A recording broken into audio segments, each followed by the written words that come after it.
One of the things that I was reflecting on from both the two past speakers is how they pointed out that it's not just Americans that are being affected. Basically, it's workers everywhere.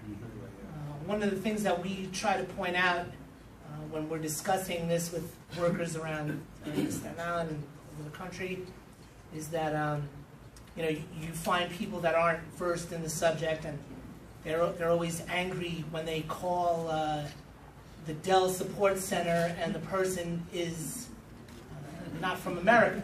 How many of you, we all know people, oh, I don't believe this guy. Well, that guy got up and went to work that day, right? So we have an expression, it's okay to be mad. Just know who you're mad at. That guy went to work today. He's trying to feed his family. If you want to be mad at the person that gave that job away. Be mad at the people that negotiated these contracts to take jobs away, right? Be very mad. No, just don't tear the joint apart. All right. Our next speaker, actually, is going to discuss that very thing, the economic effects of the TPP, and his name is Bob Emerick, and he's from Bay Ridge Peace Action.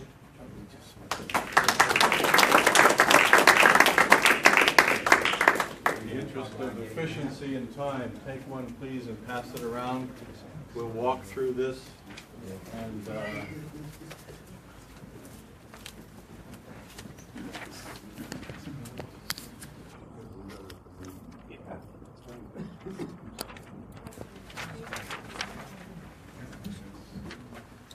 I'm going to talk about the economic effects of the TPP.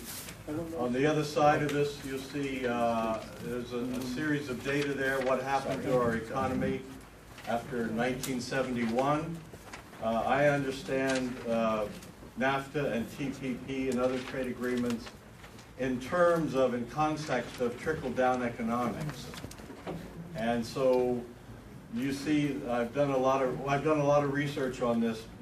In addition to being a member of Peace Action Bay Ridge, I'm also pastor of Bay Ridge United Methodist Church, and I see part of my job as trying to educate church people as to how important economics and economic policies are for the well-being of everybody. And so that's been a subject of research for me.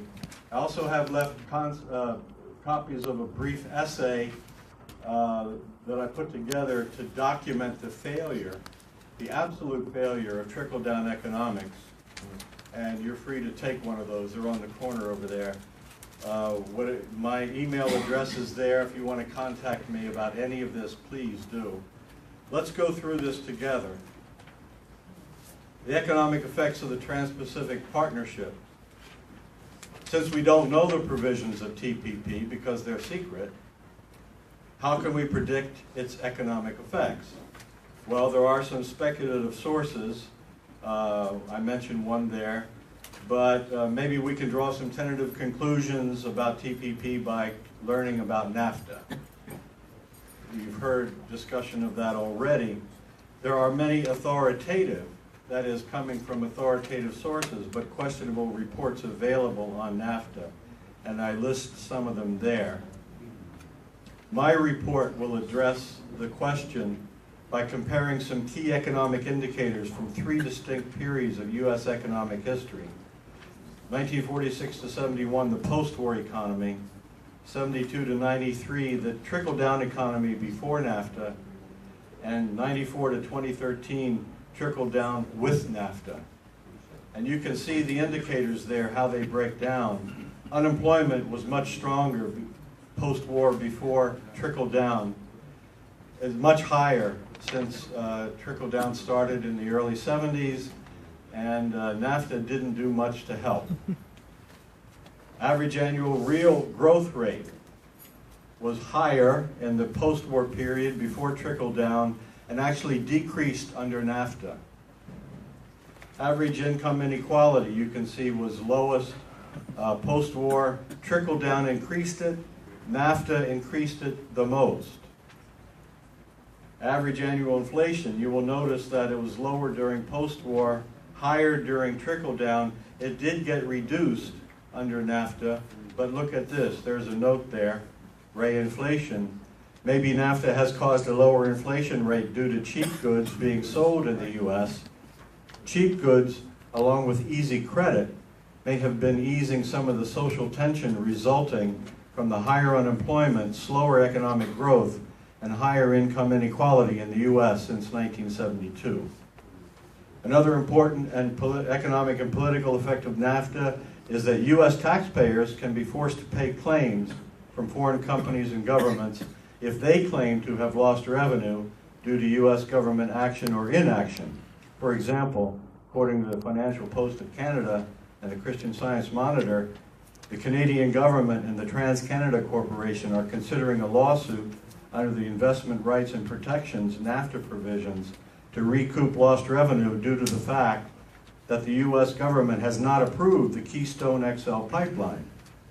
This claim would be enforceable under NAFTA and would be paid by us, taxpayers. The implications for the determination of economic policy, as well as very many other public policies and practices, are obvious. I don't know if you knew this, more than $30 million has already been paid by us taxpayers under the investment rights and protections provisions of NAFTA. And there's a reference there where you can check that out. In summary, according to key economic indicators, the primary beneficiaries of NAFTA in the U.S. are the top 10% of incomes in the U.S. and the commercial and financial interests who receive higher profits. Number two, if the provisions of TPP are similar to those of NAFTA, and there's no reason to believe they're going to be different, most of our most important political and economic policy and practice decisions will be heavily influenced, if not determined, by trade agreements negotiated in secret and kept secret even from Congress. Many of us are concerned that government policies are already determined by private financial interests. NAFTA and TPP seem to bypass democratic process entirely, trumping, if you'll forgive the pun, even our government. Thank you.